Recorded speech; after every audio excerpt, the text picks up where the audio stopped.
you. It is quite extraordinary that we can have in this room the head honchos of Brussels, Mr Juncker, the Belgian Prime Minister, the leaders of the big groups, to discuss the future of the European project, and there's barely been a mention of the biggest, most dramatic event that has ever happened since the foundation of the European treaties 60 years ago, namely Brexit. You don't want to talk about Brexit. And I wonder whether it had actually ever occurred to you, Mr Juncker, that when David Cameron came here to negotiate with you, had you given him just a few modest concessions, had you given him the ability to control our borders a little bit more, Brexit wouldn't have happened. But no, we don't discuss that. No, what we do is we say to ourselves that our citizens want more Europe. I've heard it again and again this morning. We have a problem with unemployment amongst the youth of the Mediterranean. I know the answer: more Europe.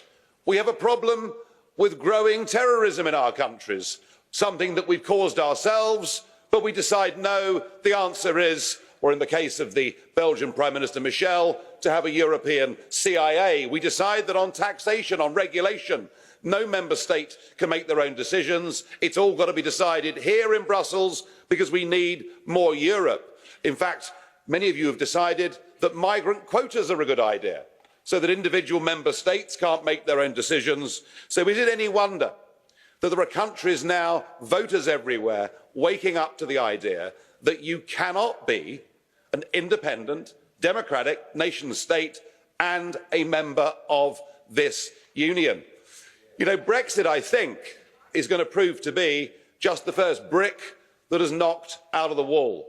Just look at the results in Italy a few weeks ago. Look at the stunning results in Hungary the other week, that magnificent victory of Viktor Orban, and about 70% of voters in Hungary voting for parties that want the nation state to be the key to everything. And you know, if you really think about whether this European project can survive or not, it all comes down to what is a nation?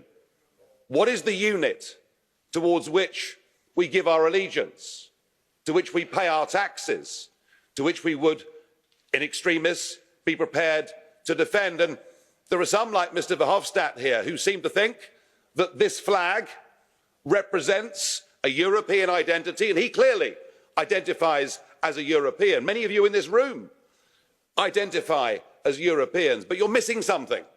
The peoples of Europe do not identify with that flag. They do not identify with these institutions. There is no, oh, well, if you're on the payroll, it's easy to say it works, isn't it?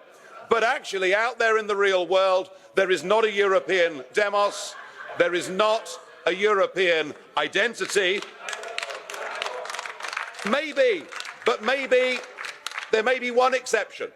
There may be one exception, and that could be Belgium. Because nobody ever dares tell the truth about Belgium. Belgium is not a nation. It's an artificial creation. I know the Brits did it. Maybe once again we can be blamed. But the truth is there are two parts of Belgium. They speak different languages. They dislike each other intensely. There's no national TV station. There's no national newspaper. Belgium is not a nation, and maybe that's why you're happy to sign up to a higher European level. Well, if Belgium wants it, that's fine, but I can assure you, and you can scream and shout all you like, just look at the election result. You're losing, folks. You're losing. Brexit is the first brick out of the wall. You've learnt none of the lessons. The days of this project are over. We want to live in nation states, not false artificial creations. Thank you, everybody. Have a lovely time. Oh, enjoy the European elections next year. They're going to be great fun.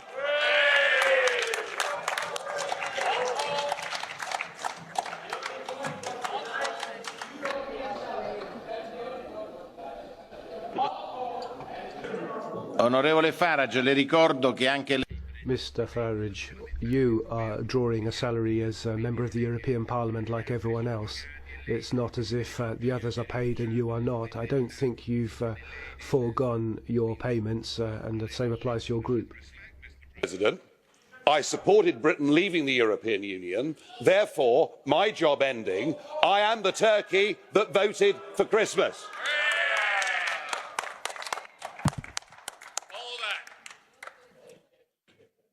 Siccome lei ha affermato che coloro As you have stated, that those supporting Europe are doing so because they're on the payroll, We will make America great again.